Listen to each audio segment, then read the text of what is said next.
Take a good long look at the position you see before you. Suppose you have the black pieces and it's your turn to move. What would you do? As you probably noticed, you've lost your queen, with only 2 extra minor pieces to show for it. Now you can grab a pawn on e4, but then what? Is there any hope at all here for black? Would you just resign? Well, not if you're Magnus Carlsen, because this is exactly the position that he found himself in only days ago against the speed freak Daniel Naroditsky on chess.com. Not only was Magnus able to generate a brutal queenless attack from this dead-lost position, evaluated by the engine at nearly 3 pawns in white's favor, but he actually managed to completely turn the game around. I'm starting to wonder if the pieces even matter when you're up against Magnus. He may have even lost his queen on purpose, who knows? If you take into account all of the ridiculous trolling moves he plays these days, it very well may be that he doesn't even make mistakes anymore. The possible reasons for which I will leave to you to speculate on in the comments. I've made it abundantly clear what I think is going on, but let's get right into this game. You're going to love it. It's the swindle of the year, maybe of the decade. The great Daniel Naroditsky is in command of the Alabaster Armada, and he opens with e4. Magnus responds in the most combative way possible, c5, the Sicilian defense. We have the second most common move in the position from Dania, knight to c3, knight to f3, of course being the main line, supporting d4, and now a6 from Magnus. Not the most popular thing to do at this early juncture, but it is super flexible, keeping the options open for where to put the central pawns, also supporting the thematic thrust to b5 while keeping any white pieces out of that square. All good things. Dania now responds with knight to f3, we have a d6 commitment, and now d4, achieving open lines for both of the b's at the cost of dropping the d for the c. When after knight takes d4, Magnus now has the 2 versus 1 central pawn majority to help compensate him for his lagging development. Next is knight to f6, and now a bit of an oddity from Dania, bishop to d3. Now, it's not unheard of, even at the highest level, but most strong players prefer to do something a bit more active than blocking white's only half-open file, obstructing the queen's view of the center, just to give this pawn on e4 some extra protection it didn't really need.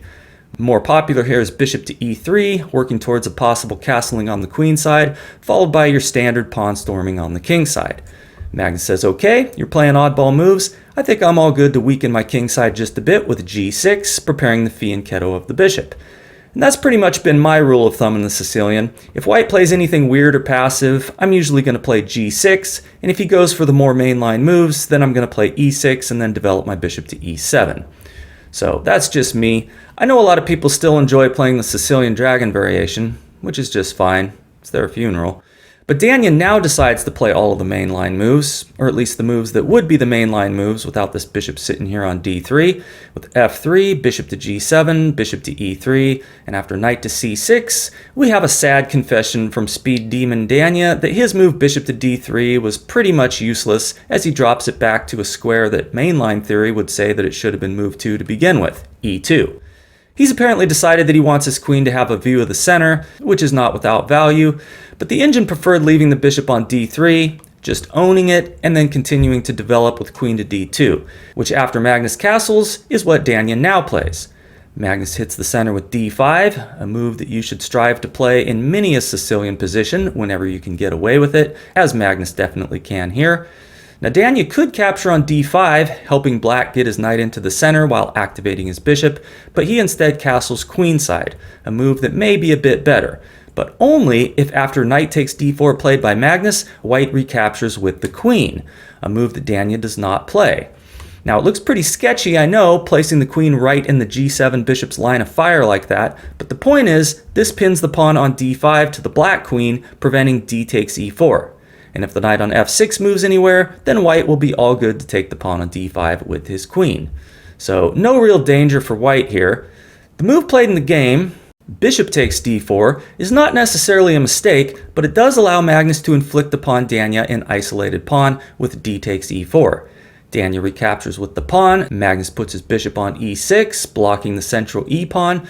Never something you should be super eager to do, but in this position it's just fine and fully engine certified, as it puts that bishop on a nice post where it's now trained on the white king's castle. Dania now decides it's a good time to go caveman mode with h4, threatening h5, and then a possible h6, establishing the dreaded thorn pawn in black's position.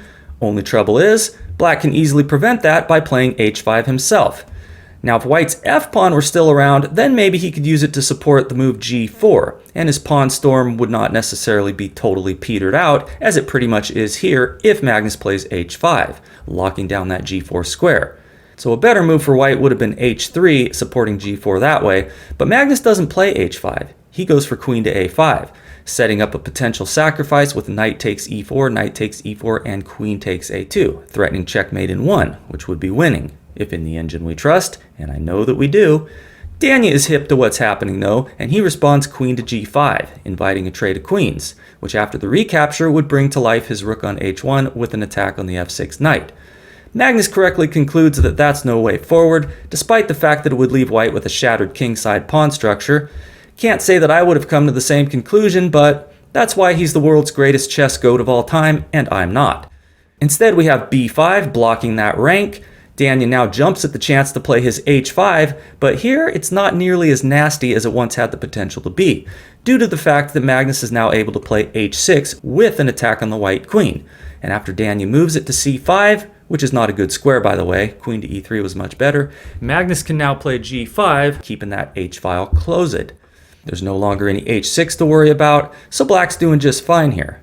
He'd be doing a whole lot better though if he'd played rook f to c8 instead of g5, attacking the white queen, driving it from the defense of the pawn on h5, which black would end up picking up with knight takes h5, seeing that bishop takes knight, pawn takes bishop, and rook takes pawn would fail to bishop to g4, hitting both of the rooks. And as usual, there's a whole laundry list of questions pertaining to that variation that we're not going to get into, like what would happen if Daniel were to play the move that he now plays in the game, queen takes e7, which I will tell you is much more playable here than it is in that hypothetical line I just mentioned. However, after rook f to e8, queen to d6, and b4 attacking the knight on c3, black is fully compensated for his momentary one-pawn deficit, assuming he knows how to deal with a very terrifying move now played by Daniel Naroditsky, bishop to b6, attacking and trapping Magnus's queen. Of course, the queen is not literally trapped. In chess, we call that being smothered, but anywhere that black queen moves, she will be lost. So what would you play here as black? Would you just resign? Give the video a good long pause and see if you can spot the only move that saves black's game. If you said knight takes e4, well, congratulations. You are a better chess player than Magnus Carlsen, which makes you the best chess player on the planet, and possibly the best to ever exist. And I know how ridiculous that sounds to the vast majority of you, but never underestimate the power and the surprising prevalence of the Dunning-Kruger effect. Anyway, how does this move knight takes e4 save black? Well, it counterattacks the white queen while removing white's defender of the f5 square, which is now available for her dark majesty to move to. Of course, this does drop a piece to knight takes e4, but it also removes defense from the pawn on a2, which black may now capture, threatening queen takes b2 check next. The best defense is going to be queen takes b4, but now comes bishop to f5, attacking the knight while getting lined up on the c2 square. And this becomes immediately relevant after white's best move, knight to g3, when black can sack his bishop there, drawing out the white king, as well as drawing the game, beginning with rook a to c8 check, assuming flawless play from both sides, when after bishop to c5 and another sacrifice, rook takes c5 check, queen takes c5, queen takes b2 check, and king to d3, black will one way or another be able to force a perpetual check. And we're not going to get into all the dingy deets of that, but here's a clue for anyone who cares. It does involve the move bishop to f8. Let's return to the realm of mortals though, shall we? Where after this move bishop to b6 played by Daniel, Magnus gives us a rare glimpse of whatever humanity is still lurking in that mostly machine mind of his with a terrible blunder. Queen takes bishop on b6, just giving up the queen. Now, does he believe that this is the best move he has, having totally missed the virtues of knight takes e4? Maybe. Of course, with Magnus, you can never totally rule out the possibility that he's just gone into troll mode and has decided to try and humiliate Daniel by beating him without a queen. Whatever the case may be, after queen takes b6, Magnus does at least get to grab a second minor piece with b takes c3. Daniel responds with the best move on the board, b3, keeping his king's pawn cover intact. And this brings us to the position I showed you at the beginning of the video, where Magnus does not resign the game, despite having a dead lost position, evaluated by the engine at around 3 pawns in white's favor. Magnus has learned that when you're Magnus, you should never give up until you hear the fat lady sing. Unless you're deaf, then you gotta watch for the skinny man miming. Little known fact. He is able to grab the pawn on e4, hitting a couple of sensitive dark squares in white's camp. There's the potential for a fork on f2. Daniel says, that's cool, I'll just go ahead and play bishop to f3, pinning that wayward steed to the rook on a8. Magnus says, that's pretty cute, but I have a rook a to b8, unpinning my knight with an attack on your queen. Now as white, if you want to keep life simple, well, first of all, you probably wouldn't even want to play chess. But assuming you're committed to navigating the minimum necessary complexity to win a game of chess, you're going to want to play queen takes rook on b8 here, followed by bishop takes knight on e4, after which you'll be up a healthy exchange with a winning endgame. But Daniel's not interested in playing a tedious endgame, even though he does still have almost 2 minutes on his clock. He'd like to keep the ladies on the board, so he plays queen to a5, which is an interesting decision as it allows Magnus to now execute the fork with knight to f2. But Daniel's okay with this, since knight to d2 would have actually been the stronger move, permanently setting up shop in white's camp, or setting up camp in white's shop, however you like to think about it, defended by a well-defended pawn on c3. But in the game, after rook h to e1, knight takes d1, and rook takes d1, white is still the totally winning side. Black now has a bishop and rook for the queen, but that's typically not quite sufficient to hold the draw, and this position is no exception. Magnus doesn't care about any of that though. He's decided he's going to win anyway, and the way he's going to do it is with g4, attacking the bishop on f3. And after bishop to c6 hitting the rook, we have a rook to e7. Daniel now decides that it's a great time to grab a pawn on a6, seeing that rook to a8 hitting the queen and targeting a2 is no longer a concern, as it very well may have been a few moves ago, back when Daniel declined taking the pawn on a6. Magnus now improves his bishop with bishop to e5, placing it in the center of the board. Daniel plays a4, why not? Passed pawns are meant to be pushed. Daniel is now enjoying an advantage worth almost 4 pawns, according to the engine. Or at least I hope he's enjoying it, because it's not going to last very much longer, which is pretty incredible considering the position. I mean, what can black really do here? How is Magnus going to generate any kind of anything to counter white's advancing a-pawn? Well, we're about to find out. He begins with a real stunner, king to g7. Okay, that isn't very exciting, but it is the top engine move, as will be 5 out of his next 6 moves. So he's basically gone into engine mode, as he's been known to do.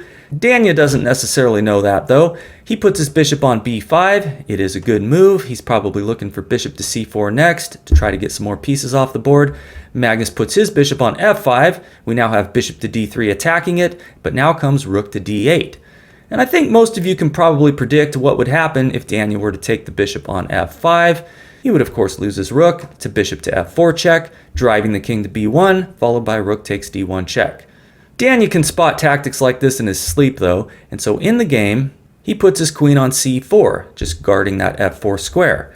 Magnus backs up to f6, looking to deliver the check from g5 instead, once again rendering bishop takes f5 unplayable. Additionally, this clears the way for the e7 rook to come into e1 to force checkmate if after bishop takes d3, Daniel were to recapture with his rook, which would otherwise be preferable to taking with the pawn. So we have king to b1. It is a good move. Now the king can run to a2 if and when it is necessary, and white's not getting mated. But he is getting some pressure put on him with Magnus's next move, rook e to d7, hitting that pinned bishop on d3 thrice. Now white still has a crushing advantage here, but only if he finds the correct move. Pause the video if you're so inclined and have a look-see. It's about as counterintuitive as they come.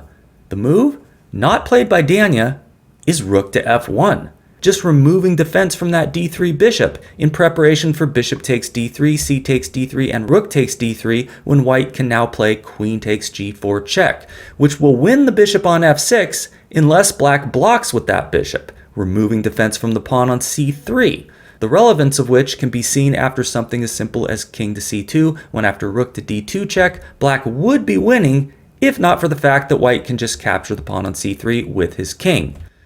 Daniel unfortunately does not find this resource, where after rook to d7 from Magnus, he proceeds to throw away his entire winning advantage with a5, allowing Magnus to equalize the position, but not with an immediate bishop takes d3, but rather rook to d4, the point of which is to prevent any queen takes g4 with check after the capture on d3. Daniel puts his queen on b5, and now we get another blindingly accurate move by Magnus, best in the position, and it's one that he apparently doesn't even fully understand. Care to guess what it is? The move is rook 8 to d5, attacking the queen again. And after queen to a6, it's now time to take on d3. Magnus doesn't play this, but it would have ended the game very quickly after rook takes d3, rook takes d3, c takes d3, and now rook to f5, which was the whole point of moving that rook to d5.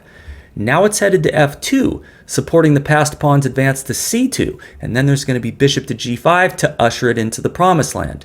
Now, in case you're wondering about queen to b6, preventing rook to f2, well, then there's just g3 defending that square, and rook to f2 is unstoppable. So that would have been a pretty little win. What Magnus plays in the game, instead of his winning move bishop takes d3, is the winning advantage squandering bishop to g5, allowing Daniel to bring the game back into equilibrium with queen to c6, hitting the pawn on c3. Magnus is not without a plan though, and he could very well be thinking that he's still winning after his decision to take on d3 not with the bishop, but rather with the rook, seeing that after rook takes d3, c takes d3, and bishop takes d3 check, that pawn on c3 is looking like it's going to push on through, supported by the bishop duo. Only trouble is, after king to a2 and c2, Magnus has this little issue of perpetual check to contend with, beginning with queen to c3 check. He puts his king on g8, we have queen to c8 check and king to h7, at which point Daniel fails to find the correct move, as he plays the blunderous queen to d7, once again giving Magnus a winning position. Better would have been queen to f8, just allowing the pawn to promote, seeing that white is now able to force perpetual check with queen takes f7 check, king to h8, queen to f8 check, king to h7, queen to f7 check, etc. And black really had no way to prevent it. After what's played in the game, however, queen to d7, it's a whole nother story. If Magnus now puts his king on g7, defending f7, when white's only check is going to be from d4, but then after king to g8, white will have run out of good checks, and the game is as good as over, with black's pawn promoting on the next move, defended by the bishop. But Magnus once again goes awry, with king to g8, allowing Daniel to again draw the game with queen to e8 check, king to g7, queen to e5 check, when king to g8 is no longer working, in stark contrast to the previous line we looked at where the queen was on d4 and could not deliver check from the back rank due to the fact that the d8 bishop is guarding that square. But this was not played in the game, where Daniel decides against delivering another check and instead captures the bishop on d3, just allowing Magnus to promote his pawn. He does promote it to a queen, but promoting it to a knight would have actually worked as well, since that would be a fork of white's king and queen. Magnus is now threatening a big disaster with bishop to f6, followed by queen to b2 or queen to a1. So we have b4 from Daniel, giving his king a square. Not sure if he still thinks he has drawing chances here, due to his advancing passed pawn duo, but after queen to d2 check, forcing the trade of queens, queen takes d2, bishop takes d2, and king to b3, Magnus is totally winning with a forced checkmate in 20 moves according to the engine, if he plays f5. Black's got to get his pawn majority moving, but he decides to get his king moving instead with king to f8, a move that most likely throws away the win, when after king to c4, king to e7, a6, and bishop to e3, guarding a7, very important, a simple king to d5 would most likely hold the draw. If black then tried pushing his pawn majority on the king side, beginning with f5, white would be just in time to stop it with king to e5, which is why pushing f5 immediately instead of playing this less useful move, king to e7, would have been much better. But this is Blitz, Blitz is hell, and in the fog of Blitz, such things will be missed. Daniel does not play the correct king to d5 though, he instead moves backwards to d3, attacking the bishop. But after bishop to a7, king to e4, and king to e6, there is no getting the king to d5 or to e5, and this ends up making all the difference. Daniel doesn't really have any useful moves left, so he plays b5, but now here comes f5 with check. The king goes to d3, we have bishop to b6, a nice little waiting move from Magnus. Daniel plays the only forward king move he has, king to c4. Magnus plays king to d6, Daniel's king can now only move backwards or to b4, which is what he plays. Either way, Magnus's king gets to come into d5, putting Daniel in a brutal zugzwang. He can't keep moving his king around without losing his queenside pawns, so he plays g3. But now comes f4, and it's basically all over. Daniel pushes his a-pawn, maybe hoping that Magnus has pre-moved something and he can trick him, but it doesn't work. The pawn is captured. Daniel takes on f4, Magnus throws in a check, and after king to c3, g3, b6, another check, king to d3, bishop takes pawn, f5, g2, f6, and Magnus promotes, it's really all over. Daniel goes ahead and plays it out to checkmate though, as you can see here. Is he maybe trying to flag Magnus? I don't know. I don't care. Magnus could probably just pre-move his way to victory here anyway. As you can see, he's closing in and finally delivers checkmate on b2. So how's about that? Magnus Carlsen pulling off one of the most savage swindles that I've ever seen. Daniel must have really been disgusted with himself on this one. I certainly would have been thrown into a mood as dark as the arts Magnus must practice to enable him to do such things. Let me know in the comments what you think about that, what you'd like to share, and then go ahead and share it. Hit that like button, subscribe to the channel to see more content like this very soon, and I will see you soon.